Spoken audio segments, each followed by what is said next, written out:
Hello दोस्तों, स्वागत है आपका केवाईटी एजुकेशन चैनल में। तो आज है आपका डे 14 का वीडियो, यानी 14वें दिन का वीडियो है। ठीक है, ये क्लास आप लोगों का जो चलेगा, आप लोगों का 6, 7 और 8 तीनों क्लास का कंबाइंड क्लास चलेगा। ठीक है,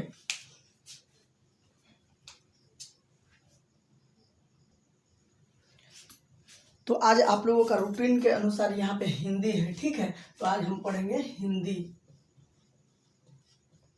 तो जैसा कि आप लोगों को पता होगा कि इसके पहले जब हिंदी की क्लास आई थी, तो उस हिंदी की क्लास में मैंने आप लोगों को भाषा के बारे में बताया था, लिखित भाषा, मौखिक भाषा और भारत के किन राज्यों में कौन सी भाषा बोली जाती है, उन सारी भाषाओं को मैंने लिखवाया था। तो अगर आप लोग याद नहीं किया तो उस भाषा को आप लोग याद कर लीजिएगा कि भारत के किस राज्य में कौन सी भाषा बोली जाती है। ठीक है, तो आज हम पढ़ेंगे उसी में लिपि। क्या पढ़ेंगे? लिपि। तो ये लिपि मैं बता दूंगा कि लिपि क्या है और क्या है, इस सब के बारे में मैं अच्छा से विवरण यहाँ पे कर दूंगा। ठीक है, तो देखते हैं यहाँ पे लिपि। सबसे पहले लिपि, तो इसको बोलते हैं भाषा को लिखने के लिए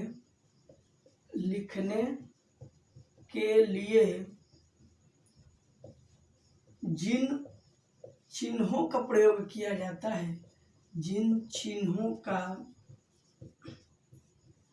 प्रयोग किया जाता है उसे लिपि कहते हैं, उसे लिपि कहते हैं। देखिए, जैसे ये भाषा और लिपि थोड़ा सा अलग अलग है। ठीक है, भाषा मैंने क्या बताया था कि अपने मन के विचारों को भाषा क्या करी जाती है, बोली जाती है। क्या करी जाती है? बोली जाती है। लेकिन भाषा को लिखने के लिए, अगर भाषा को लिखना हुआ तो भाषा को लिखने के लिए जिन चिन्हों का प्रयोग किया जाता है, जैसे हम लोग चिन्ह का प्रयोग करते हैं, यहाँ लिखते हैं कि राम आम खाता है। यहाँ पे हिंदी बोल रहे हैं, यहाँ पे जब खत्म होता है तो हम पूर्ण विराम लगा देते हैं ना ऐसे, लेकिन यहीं पे लिखे हम अंग्रेजी में कि राम इट्स ए मैंगो। ये एक वाक्य लिखा है, यहाँ पे मैंने फुल स्टॉप दे देता हूँ। क्या देता हूँ? Full stop. तो ये अंग्रेजी में यूज की जाती है, यानी रोमन लिपि में यूज की जाती है ये फुल स्टॉप। हम लोगों का हिंदी भाषा में क्या यूज किया जाता है? ये पूर्ण विराम। तो ठीक है, तो भाषा को लिखने के लिए जिन चिन्हों का प्रयोग किया जाता है, ये चिन्ह हो गया ना, तो ये चिन्ह रहेगा तो समझिए कि अंग्रेजी भाषा लिखा रहेगा, यानी रोमन लिपि में लिखा हुआ है। ठीक है, तो रोमन लिपि के अंतर्गत भी कई भाषा आते हैं और मैं बताऊंगा कि कौन कौन सी लिपि है। ठीक है, किस लिपि के अंतर्गत कौन सी भाषा आती है। तो ये सीधा सी बात समझिए, भाषा और लिपि में देखिए अंतर क्या है। भाषा क्या होता है? अपने मन के विचारों को क्या करते हैं? प्रकट करते हैं। अपने मन के विचारों को लिख कर या बोलकर प्रकट करते हैं, उसे क्या कहते हैं? भाषा कहते हैं। लेकिन ये हम बोल नहीं रहे हैं, भाषा को बोल नहीं रहे हैं, ये बोल रहे हैं कि भाषा को लिखने के लिए, किसी भी भाषा को लिखने के लिए, जैसे ये अंग्रेजी भाषा लिख रहे हैं तो ये चिन्ह का प्रयोग किया ना मैंने, हिंदी भाषा लिख रहे हैं तो ये चिन्ह का प्रयोग किया मैंने पूर्ण विराम का।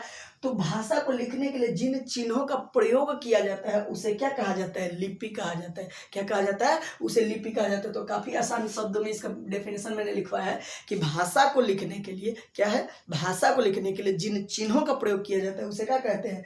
लिपि कहते हैं। ये आप लोगों को समझ में आया। जिन बच्चों इसके पहले जो हिंदी का क्लास चला था उसमें मैंने भाषा के बारे में पढ़ाया था और किन राज्यों में कौन सी भाषा बोली जाती है, इस सब के बारे में विवरण मैंने अच्छा से बताया था। तो आप लोग उस वीडियो को जाके देख लीजिए। मान लीजिए कि आप लोगों को वो वीडियो नहीं मिल रहा है तो कैसे जाइएगा? इस चैनल पर, रोज चैनल पे बहुत सारे वीडियो डालते हैं, इसलिए आप लोग क्या कीजिए कि केवाईटी एजुकेशन चैनल पे जाइए। ठीक है, उस चैनल को सब्सक्राइब कर लीजिए। सब्सक्राइब करने के बाद उसके प्लेलिस्ट में जाइए। कहाँ जाइए? प्लेलिस्ट में। अब प्लेलिस्ट में जब जाइएगा तो अगर क्लास छठा के विद्यार्थी हैं तो क्लास छठा का प्लेलिस्ट खोजिएगा तो छठा का जितना वीडियो है सब के सब आपके पास आ जाएगा। सातवां में है तो सातवां के वीडियो में जाइए, आठवां है तो आठवां के वीडियो में जाइएगा, तो लाइन बाय लाइन पूरा आपका वीडियो आ जाएगा। प्लेलिस्ट अगर आप लोगों को खोलने नहीं आता तो किसी बड़े आदमी से बोलिए और प्लेलिस्ट खोल के और आप लोग अपना वीडियो देख सकते हैं। ठीक है, तो लिपि बहुत आसान शब्दों में मैंने बताया आप लोगों को कि भाषा को लिखने के लिए जिन चिन्हों का प्रयोग किया जाता है उसे क्या कहते हैं? लिपि कहते हैं। ये आप लोगों को समझ में आ गया। अब देखिए यहाँ पे इसको मिटा देता हूं मैं यहाँ पे, और यहाँ पे क्या करता हूं कि इधर लिख देता हूं मैं लिपि, एक साइड लिख देता हूं लिपि और एक साइड लिख देता हूं भाषा, यानी किस लिपि के अंतर्गत कौन सी भाषा आती है। तो जो पहला है हमारा वो है देवनागरी। क्या है? देवनागरी। देवनागरी। ठीक है, तो ये देवनागरी में देखिए आपका कौन कौन सा भाषा आता है। यहाँ पे देवनागरी में आता है आपका हिंदी आ जाता है, संस्कृत आ जाता है, मराठी आ जाता है आपका। मराठी भाषा किसके अंतर्गत आती है, तो देवनागरी की। कोंकणी आ जाता है हमारा, कोंकणी हो जाएगा। उसके बाद नेपाली हो जाता है हमारा। उसके बाद संथाली, संथाली भाषा मैंने बताया था किस राज्य में कौन सी भाषा बोली जाती है, तो आप लोग जाके देख सकते हैं। डोंगरी भी इसी में आता है, डोंगरी। और एक है हमारा मैथिली। ये इतनी भाषा यानी हिंदी भाषा, संस्कृत, मराठी, कोंकणी, नेपाली, संथाली, डोंगरी और मैथिली, ये सब के सब देवनागरी लिपि के अंतर्गत लिखा जाता है। यानी कि एक ही चिन्ह का प्रयोग किया जाता है। तो देवनागरी लिपि, हिंदी का कौन सा लिपि होगा, तो देवनागरी। संस्कृत का तो देवनागरी, मराठी का तो देवनागरी, कोंकणी का देवनागरी, नेपाली का भी देवनागरी, संथाली, डोंगरी और मैथिली का भी देवनागरी। दूसरा जो है हमारा लिपि है वो है गुरुमुखी। क्या है, गुरुमुखी। ये हमारा मूल्यतः पंजाबी भाषा में लिखा जाता है, गुरुमुखी। तो ये होगा हमारा पंजाबी। ये 3 नंबर जो है हमारा फारसी, फारसी। तो ये आता है हमारा चिन्ह उर्दू भाषा में और आता है कश्मीरी भाषा में। कौन कौन सी भाषा में आती है, कश्मीरी भाषा और उर्दू भाषा की लिपि क्या होती है, तो फारसी। पंजाबी की लिपि क्या होती है, गुरुमुखी। ठीक है, यहाँ पे 4 नंबर हुआ हमारा गुजराती। गुजराती लिपि के अंतर्गत गुजराती भाषा ही आता है, एक भाषा गुजराती, गुजराती। और उसके बाद जो 5वां है वो हमारा है रोमन, रोमन। तो रोमन लिपि के अंतर्गत हमारा अंग्रेजी भाषा आता है। कौन सी भाषा आता है, अंग्रेजी भाषा आता है। तो यहाँ पे मैंने कुछ लिपि और उस लिपि के अंतर्गत आने वाले भाषा का नाम लिखा है। तो अंग्रेजी किस लिपि के अंतर्गत आता है, रोमन। गुजराती, गुजराती में आता है। उर्दू, फारसी, भले उर्दू और कश्मीरी भाषा किस लिपि के अंतर्गत आता है, तो फारसी। पंजाबी भाषा गुरुमुखी के अंतर्गत है। हिंदी, संस्कृत, मराठी, कोंकणी, नेपाली, संथाली, डोंगरी और मैथिली, ये सब के सब देवनागरी लिपि के अंतर्गत आते हैं। तो यहाँ पे मैं हट जाता हूँ, यहाँ पे इसको स्क्रीनशॉट मार के लिपि की परिभाषा लिख लीजिए और किस लिपि के अंतर्गत कौन सी भाषा है उसको आप लोग वीडियो को रोक के और कंठस्थ कर लीजिए, उतार लीजिए यहाँ पे। तो चलिए एक बार फिर से मैं समझा देता हूँ आप लोगों को, ये आप लोग समझ लीजिएगा। लिपि, तो भाषा को लिखने के लिए जिन चिन्हों का प्रयोग किया जाता है उसे क्या कहते हैं, लिपि कहते हैं।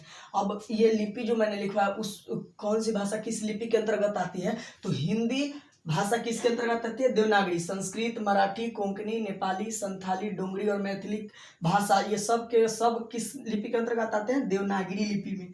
पंजाबी भाषा गुरुमुखी के अंतर्गत। उर्दू और कश्मीरी फारसी में आता है। गुजराती, गुजराती में आता है। अंग्रेजी रोमन लिपि के अंतर्गत आता है। तो ये आज के क्लास में मैंने आप लोगों को बताया कि लिपि क्या है और कौन सी भाषा किस लिपि के अंतर्गत बोली जाती है। तो देखिए लिपि और भाषा अलग अलग है। भाषा क्या होती है, बोली जाती है, और लिपि क्या होता है कि किसी भी भाषा को लिखने के लिए जिन चिन्हों का प्रयोग मतलब लिखा जाता है। लिपि क्या होता है, लिखा जाता है, उसके अंतर्गत लिखा जाता है। तो भाषा और लिपि आप लोगों को समझ में आया। फिर अगले क्लास में मैं अगर आप लोगों का अंग्रेजी की क्लास हुआ तो अंग्रेजी की क्लास में मिलेंगे। अगर कोई भी सब्जेक्ट वीडियो होगा उस वीडियो में मिलेंगे। बाकी के लिए बहुत बहुत धन्यवाद। और हाँ, अगर आप इस चैनल को सब्सक्राइब नहीं किए तो इस चैनल को सब्सक्राइब कर लीजिए, साथ ही बेल आइकन का बटन भी दबा दीजिए, ताकि किसी भी कारण अगर आप लोगों का वीडियो नहीं पहुंचता है तो चैनल के माध्यम से आपके पास वीडियो वो पहुंच जाएगा। और हाँ, एक और बात कि जब भी आप क्लास कीजिए तो आप अपना नाम और क्लास वीडियो को कमेंट में जरूर डाल दीजिएगा, ताकि हम लोगों को पता चले कि आज का क्लास आपने किया है। तो बाकी के लिए बहुत बहुत धन्यवाद। फिर मिलते हैं अगले क्लास में। जय हिंद।